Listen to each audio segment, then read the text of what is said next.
Hello friends, मैं आपका दोस्त डॉक्टर सुनील कुमार और आप देख रहे हैं डॉक्टर कुमार एजुकेशन क्लिनिक। बीमारी के बारे में बहुत बात होती है, उसके सिम्टम्स, उसके कॉज, क्या इलाज है, क्या बचाव है। क्लिनिकल बहुत बातें हम करते हैं, लेकिन कुछ ना कुछ ऐसी बात ज़रूर होनी चाहिए कि जिससे बीमारियों को रोका जा सके, बीमार होने से हम बच सकें। क्योंकि दुनिया में बहुत सारी बीमारियां हैं, लगभग 30% प्रॉब्लम्स ऐसी हैं कि जो एक बार वो आ जाएं और वो आपके शरीर में लंबे समय तक रह जाएं, तो फिर उनको कम्प्लीटली ठीक करना बहुत मुश्किल है। जैसे आप यदि कैंसर का एक डेटा मैं आपके साथ शेयर करूं, तो लगभग दुनिया में मैक्सिमम 26 और 28% लोग कैंसर से लड़ पाते हैं, ठीक हो पाते हैं, जिसमें कि केवल 16 से 18% ऐसे लोग हैं जिनको कैंसर के ट्रीटमेंट के बाद कुछ साल की ज़िंदगी मिलती है और उनकी क्वालिटी ऑफ लाइफ पे फ़र्क नहीं पड़ता। अदरवाइज़ जो दूसरी कैटेगरी है उसमें क्वालिटी ऑफ लाइफ सफ़र करती है, आपको दर्द होता है, आपको उल्टियाँ आती हैं, आपको अल्सर हो जाता है, आपकी इम्यूनिटी कमज़ोर हो जाती है और डे बाय डे लाइफ जो है वो आपकी कॉम्प्लिकेटेड हो जाती है। तो कैंसर कोई पूर्ण इलाज नहीं है, कैंसर एक अधूरा इलाज है और कैंसर के इलाज के बावजूद भी परेशानी पेशेंट की बिल्कुल कम नहीं होती हैं। एक प्रोसीजर, एक सिस्टम में पेशेंट आ जाता है, पहले सर्जरी कराओ, फिर कीमो कराओ, फिर रेडियोथेरेपी कराओ और उसके बाद फिर काउंसलिंग, फिर कंसल्टेशन, फिर फूड पे हम सब कुछ नहीं खा सकते और ये कमज़ोरी और ऑटो इम्यून प्रॉब्लम, ये सब फिर देखा जाता है। तो आखिर क्या तरीका है, क्या सॉल्यूशन है कि हम बीमारियों से बच पाएँ, कैंसर से बच पाएँ?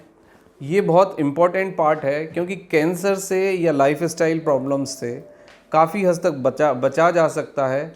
और यदि हम अपने फूड को ठीक कर लें, अपनी लाइफस्टाइल को ठीक कर लें, अपने एटीट्यूड को पॉजिटिव कर लें, तो काफ़ी हद तक हम इन बीमारियों से बच सकते हैं। सबसे पहली बात है कि लाइफस्टाइल क्या है। यदि आपकी लाइफस्टाइल ठीक है और आपका फूड ठीक है, तो फिर ना आपको मेडिसिन की आवश्यकता है, ना आपको डॉक्टर की आवश्यकता है। और यदि आपकी लाइफस्टाइल ख़राब है, आपका फूड ख़राब है, तो आप ना दवाई से ठीक होने वाले हैं और बहुत अच्छे या कितने भी बड़े स्पेशलिस्ट हों, वो आपकी बीमारी को बिल्कुल ख़त्म नहीं कर सकते। यस, ये बात बिल्कुल ठीक है कि जो क्लिनिकल प्रॉब्लम्स हैं उनको मैनेज किया जा सकता है और बीमारी को कुछ हद तक मैनेज किया जा सकता है या रोका जा सकता है। लेकिन कॉज यदि लाइफ स्टाइल है, यदि कॉज आपका फूड है, कॉज आपका स्लीपिंग डिस्टर्बेंस है, कॉज आपका स्ट्रेस है, तो फिर ये बीमारी कुछ समय के बाद दोबारा से आपके दरवाजे पे दस्तक देंगी और दोबारा से आपको परेशान करेंगी। तो आखिर सही सॉल्यूशन क्या है? सही सॉल्यूशन है सही लाइफस्टाइल। सही लाइफस्टाइल की डेफिनेशन क्या है? सही लाइफस्टाइल से मतलब है कि on an average 7 hours sleep, 8 hours working, जो भी आप काम करते हैं 8 घंटे आप काम करें, 8 से 10 भी हो सकता है, किसी का 11 हो सकता है, but minimum 8 hours, minimum 7 hours की स्लीप हो आपकी, प्लस 3 बार टाइम से खाना खाएं, जितना फ्रेश खा सकें, जितना कुक होने के बाद जल्दी खा सकें वो अच्छा है। खाने को टाइम दें और प्रॉपरली चू करके खाएं। उसके बाद बहुत ज़रूरी है कि आपके खाने में फाइबर हो, प्लस आपके खाने में प्रॉपर लिक्विड डाइट हो। तो एक फार्मूला है स्टैंडर्ड 40-40-20, यानी कि हमारे नेचर ने जो हमें एक फार्मूला दिया है, नेचर ने जिस फॉर्म में हमें फूड दिया है, उसको उसी फॉर्म में लेने की कोशिश करें। आप देखेंगे कि नेचर ने जो हमें फूड बनाया है उसमें कार्बोहाइड्रेट, फैट एंड प्रोटीन, ये 3 कॉम्बिनेशंस मिलते हैं मैक्सिमम। इसका परसेंटेज वेरी कर सकता है। नेचर ने जो भी दालें बनाई हैं, या नेचर ने जो हमें अनाज दिए हैं, या नेचर ने हमें जो फ्रूट्स दिया है, जो वेजिटेबल्स दिए हैं, उसमें इन तीनों का कुछ ना कुछ परसेंटेज होता है। और ऐसा कोई भी फूड नहीं दिया नेचर ने हमें कि केवल जिसमें प्रोटीन ही हो, या केवल कार्बोहाइड्रेट ही हो, या ओनली वाटर ही हो। इसीलिए नेचुरल खाना बहुत ज़रूरी है। यदि आप खाली प्रोटीन खाते हैं तो आपके लिवर को ज़्यादा काम करना पड़ता है। यदि आप खाली फैट लेते हैं तो आपके लिवर को ज़्यादा काम करना पड़ता है। और यदि आप खाली कार्ब्स ही लेते रहेंगे तो भी आपके लिवर को ज़्यादा काम करना पड़ता है, क्योंकि लिवर का जॉब है बॉडी को 40-40 और 20 के रेशियो में फूड को प्रोवाइड कराना। यानी कि इसका दूसरे शब्दों में मतलब ये है कि आप कुछ भी खा लें, लिवर कोशिश ये करता है कि उसका डिस्ट्रीब्यूशन या उसका फॉर्मेशन उस तरीके से हो कि बॉडी को 40-40-20 के फॉर्मेशन में डाइट न्यूट्रिशन मिले। हमारे 3 मेजर कंटेंट हैं, कार्बोहाइड्रेट है, फैट है, प्रोटीन है, उसके साथ water plus trace elements, minerals and the vitamins. ये बहुत इंपॉर्टेंट रोल प्ले करते हैं और लिवर का जॉब ही ये है कि लिवर 40-40-20 के रेशियो में तोड़े, प्लस हमें ट्रेस एलिमेंट दे, मिनरल्स दे, विटामिन्स दे। और ये कॉम्बिनेशन आपका करेक्ट तब ही रहेगा जब आप नेचुरल फूड लेंगे, फूड टाइम से लेंगे, खाने को अच्छे से च्यू करेंगे। सीजनल और रीजनल जो फूड है, यानी जो आपके आसपास जो खाना है वो आपके लिए बेस्ट खाना है। आजकल बहुत सारे लोग बात करते हैं कि हम खाली प्रोटीन डाइट पे हैं, कुछ लोग बात करते हैं कि हम खाली कार्ब्स पे हैं, कुछ लोग बात करते हैं खाली हम वाटर पे हैं, कुछ लोग बात करते हैं कि हम बिल्कुल फैट नहीं खाते, या बहुत सारे लोग बोलते हैं कि हम बिल्कुल दूध नहीं पीते। ये बिल्कुल वाहियात मूर्खता है, नॉन साइंटिफिक बात है, तो इसमें बिल्कुल भी पढ़ने की आवश्यकता नहीं है। यदि हमें खाली प्रोटीन खाना हमारे स्वास्थ्य के लिए लाभदायक है तो ऐसा एक भी फूड हमें नेचर ने क्यों नहीं दिया कि जिसमें खाली 100% प्रोटीन हो। ऐसा कोई भी फूड नेचर ने नहीं दिया है। और नेचुरल जो फॉर्म होती है, जैसे दूध है, दूध के अंदर कैल्शियम भी है, प्रोटीन भी है, विटामिन्स भी हैं और मिनरल्स भी हैं। आप दूसरी चीज़ें देख लें, दाल देख लें आप, और आप अनाज देख लें, उसमें मैक्सिमम कॉम्बिनेशन आपको प्रोटीन का मिलेगा, कैल्शियम का मिलेगा।